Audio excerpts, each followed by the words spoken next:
जब भारत को आज़ादी 15 अगस्त 1947 को मिली थी, तो फिर हम 26 जनवरी को गणतंत्र दिवस क्यों मनाते हैं? ये सवाल तो कहीं ना कहीं आपके मन में भी होगा। तो चलिए जानते हैं इस सवाल के जवाब के बारे में और इस खास दिन के इतिहास और महत्व के बारे में भी। दोस्तों, 15 अगस्त 1947 को हमारा देश अंग्रेजों की गुलामी से आज़ाद हुआ था। लेकिन आज़ादी मिलने के बाद एक बड़ा सवाल खड़ा हुआ, देश को किस तरह चलाया जाए।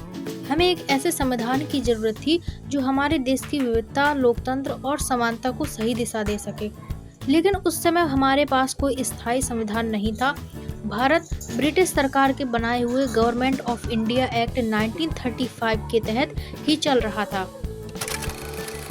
1947 में आज़ादी के बाद संविधान बनाने की जिम्मेदारी एक संविधान सभा को दी गई। डॉक्टर भीमराव अंबेडकर की अध्यक्षता में इस सभा ने करीब 2 साल 11 महीने और 18 दिन की कड़ी मेहनत से हमारा संविधान तैयार किया। इसे 26 नवंबर 1949 को अपनाया गया, लेकिन इसे लागू करने के लिए 26 जनवरी 1950 को का दिन चुना गया। तो आखिर 26 जनवरी का दिन ही क्यों चुना गया, जबकि संविधान तो 26 नवंबर को ही तैयार हो गया था? इसका कारण यह था, दरअसल 26 जनवरी का भारत के स्वतंत्रता संग्राम में एक ऐतिहासिक महत्व था।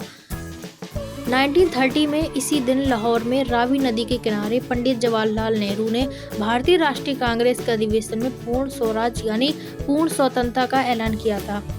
यह दिन हर भारतीय के लिए गर्व का प्रतीक बन गया था। इसलिए इस दिन को गणतंत्र दिवस के रूप में मनाना के लिए तय किया गया, ताकि ये दिन हमारे संघर्ष और स्वतंत्रता के सपनों की याद दिलाए। गणतंत्र दिवस सिर्फ एक तारीख नहीं है, यह हमारे लोकतांत्रिक मूल्यों, नागरिक अधिकारों और देश की एकता का उत्सव है। इस दिन देश भर में परेड, झंडा वंदन और सांस्कृतिक कार्यक्रम होते हैं। नई दिल्ली की राजपथ पर होने वाली परेड हमारे देश की विविधता और ताकत को दर्शाती है। 26 जनवरी 1950 को भारत का संविधान लागू हुआ और भारत एक संप्रभु, समाजवादी, धर्मनिरपेक्ष और लोकतांत्रिक गणराज्य बन गया। इस दिन भारत के राष्ट्रपति पहली बार देश के प्रमुख बने और देश ने एक नई शुरुआत की। गणतंत्र दिवस को हर साल पूरे देश में बड़ी धूमधाम से मनाया जाता है। खास तौर पर दिल्ली में राजपथ पर भव्य परेड होती है, जिसमें देश की सैन्य शक्तियां, सांस्कृतिक धरोहर और विभिन्न राज्यों की झांकियां दिखाई जाती हैं, जिसमें कि अलग अलग राज्य इसमें पार्टिसिपेट करते हैं।